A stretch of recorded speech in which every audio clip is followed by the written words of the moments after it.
Okay, അശ്വിനിലേക്ക് ഞാൻ തിരികെ എത്താം. ഇപ്പോൾ സ്ഥലത്തെ പഞ്ചായത്ത് അംഗം റാഫി നമുക്കൊപ്പമുണ്ട്.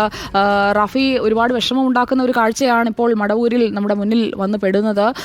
ഈ കുഞ്ഞ് എങ്ങനെയാണ് മരിച്ചതെന്നാണ് റാഫിക്ക് അവിടെ നിന്ന് കിട്ടുന്ന വിവരം? വന്ന് ഇറങ്ങിയതാണ്. മടവൂർ ഗവൺമെന്റ് LPSലെ 2ാം ക്ലാസ് വിദ്യാർത്ഥിയാണ്. കൃഷ്ണേന്ദു എന്നാണ് പേര്. അയാൾ എല്ലാ ദിവസവും ഈ സ്കൂൾ ബസ്സിലാണ് വരുന്നത്. വീടിന്റെ മുൻവശത്ത് വന്ന് ഇറങ്ങി ബസ്സിൽ നിന്ന് ഇറങ്ങി കുട്ടി മുൻപോട്ട് നടക്കുമ്പോൾ ഒരു കല്ലിൽ തട്ടി ബസ്സിന്റെ മുൻപിൽ തന്നെ വീഴുകയായിരുന്നു. പക്ഷേ ഡ്രൈവർക്ക് കാണാൻ കഴിഞ്ഞില്ല. അപ്പൊ അങ്ങനെയാണ് ബസ് കയറി ഇറങ്ങിയായിരുന്നു. കുട്ടിയുടെ ദേഹത്തൂടെ കയറി ഇറങ്ങി അങ്ങനെയാണ് മരിച്ചത്. ഈ കുഞ്ഞ് ബസ്സിൽ വന്ന് ഇറങ്ങുമ്പോൾ അവിടെ കുഞ്ഞിനെ വീട്ടിലേക്ക് വിളിച്ചുകൊണ്ട് പോകാനായിട്ട് മാതാപിതാക്കളോ അല്ലെങ്കിൽ ആരെങ്കിലും ഉണ്ടായിരുന്നു? കുട്ടിയുടെ വീട്ടിൽ ആ സമയത്ത് ആളില്ലായിരുന്നു. തൊട്ടടുത്ത വീട്ടിലേക്ക് കുട്ടി പോവുകയായിരുന്നു. നടന്ന് പോകുന്ന വഴിക്കാണ് ഈ സംഭവം നടക്കുന്നത്. ആശുപത്രിയിൽ എത്തിക്കാൻ സാധിച്ചോ, അതോ അവിടെ വെച്ച് തന്നെ കുഞ്ഞിന്റെ മരണം സംഭവിക്കുകയായിരുന്നു? എത്തുന്നതിന് മുമ്പ് മരിച്ചു കാണാൻ സാധ്യത. കുട്ടിയുടെ തലയിലൂടെയാണ് ബസിന്റെ ടയർ കയറി ഇറങ്ങിയത്. ഡ്രൈവർക്ക് ഈ ബസ്സിന് മുന്നിലേക്ക് കുഞ്ഞ് വീഴുന്നത് കണ്ടിട്ടുമുണ്ടാവില്ല അല്ലേ? പറ്റത്തില്ല, കാണാൻ പറ്റത്തില്ല. തൊട്ട് മുൻപിലല്ലേ, തൊട്ട് മുൻപിലായതുകൊണ്ട് കാണാൻ പറ്റത്തില്ല. ഡ്രൈവർ വലേ സൈഡിലല്ലേ, കുട്ടി ഇടത് സൈഡിലാണ്.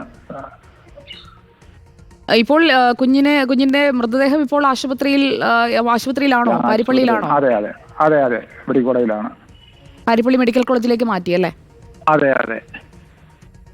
വളരെ നന്ദി റാഫി പ്രതികരിച്ചതിന്. വാർഡ് മെമ്പറാണ് റാഫി. സ്കൂൾ ബസ്സിന് അടിയിൽപ്പെട്ടാണ് മടവൂർ ഗവൺമെന്റ് LP സ്കൂൾ വിദ്യാർത്ഥിനി കൃഷ്ണേന്ദു മരിച്ചത്. നമ്മളിപ്പോൾ ദൃശ്യങ്ങളിൽ കാണുന്ന സ്ഥലത്താണ് അപകടമുണ്ടായത്. ആ ഇലകളൊക്കെ ഇട്ടിരിക്കുന്ന ഭാഗത്താകണം ആ കുഞ്ഞ് വീണുപോയത്. കുഞ്ഞിൻ്റെ വീട്ടിലേക്ക് പോകുന്നതിന് പകരം തൊട്ട് അയൽപ്പക്കത്തുള്ള വീട്ടിലേക്കാണ് കുഞ്ഞ് പോയത്. വീട്ടിലാരും ഉണ്ടായിരുന്നില്ല. ബസ്സിന് മുന്നിലേക്ക് ഈ കുഞ്ഞ് കാൽവഴുതി വീഴുമ്പോൾ അത് ഡ്രൈവർക്ക് കാണാനും കഴിഞ്ഞില്ല. അവിടെ സാധാരണഗതിയിൽ കുഞ്ഞിനെ ബസ് നിർത്തി ഇറക്കി കുഞ്ഞ് മുന്നോട്ടേക്ക് നടന്നു പോകുമ്പോൾ ബസ് മുന്നോട്ടെടുക്കുകയായിരുന്നു. പക്ഷേ അതിനിടയിൽ കുഞ്ഞ് ഈ ബസ്സിന് മുന്നിലേക്ക് തന്നെ വീഴുകയായിരുന്നു. കുഞ്ഞിൻ്റെ തലയിലൂടെയാണ് ബസ്സിൻ്റെ ചക്രം കയറി ഇറങ്ങിയത്. ദാരുണമായ ഒരു അന്ത്യമാണ് ആ കുഞ്ഞിന് സംഭവിച്ചത്. ബസ് ഇറങ്ങി നടന്നപ്പോൾ അത് കാൽവഴുതി വീണു.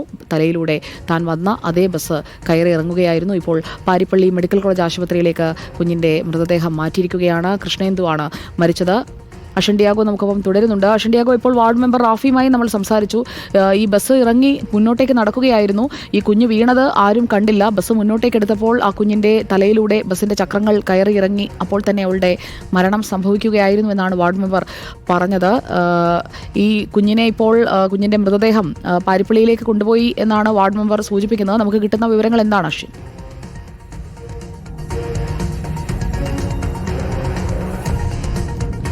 സുജിയ, നിലവിലിപ്പോൾ ഈ പെൺകുട്ടിയുടെ മൃതദേഹം പാരിപ്പള്ളി മെഡിക്കൽ കോളേജിൽ തന്നെയുണ്ട് എന്നുള്ളതാണ് നമുക്ക് മനസ്സിലാക്കാൻ സാധിക്കുന്നതും. ഈ പെൺകുട്ടി, ഞാൻ നേരത്തെ സൂചിപ്പിച്ചതുപോലെ തന്നെ സ്കൂൾ ബസ് ഇറങ്ങി അത് റോഡ് ക്രോസ് ചെയ്യുന്നതിനിടയിലാണ് ഈ ഒരു അപകടം ഉണ്ടായത് എന്നുള്ളതാണ്. കാരണം ഈ പെൺകുട്ടി സ്കൂൾ ബസ്സിൽ നിന്നും ഇറങ്ങി നേരെ ഈ ബസ്സിന് മുൻവശത്തോടു കൂടിയാണ് ഈ പെൺകുട്ടി ക്രോസ് ചെയ്യുന്നത്. സാധാരണഗതിയിൽ നമുക്കറിയാം, ബസ്സിന് മുൻവശത്തോടു കൂടി ബസ്സിനോട് ചേർന്ന് മുൻവശത്തു കൂടി നടന്നു പോയി കഴിഞ്ഞാൽ ബസ് സീറ്റിൽ നിന്നും ഡ്രൈവർ സീറ്റിൽ നിന്നും കാണാൻ സാധിക്കണമെന്നില്ല. അതുകൊണ്ട് തന്നെ ഇത്തരത്തിലുള്ള അപകടങ്ങൾ ഏറെ ഇപ്പോൾ വർദ്ധിച്ചു വരുന്നൊരു സമയം കൂടിയാണ്. പക്ഷേ ഈ കുഞ്ഞുകുട്ടി ഈ റോഡ് ക്രോസ് ചെയ്യുന്നതിനിടയിൽ കാല് തെറ്റി ഈ കുട്ടി മിക്കവാറും ഓടിപ്പോകാനാണ് സാധ്യത. വീട്ടിലേക്ക് ഓടിക്കയറുന്നതിനിടെ കാല് തട്ടി വീഴുകയായിരുന്നു എന്നാണ് നമുക്ക് മനസ്സിലാക്കാൻ സാധിക്കുന്നത്.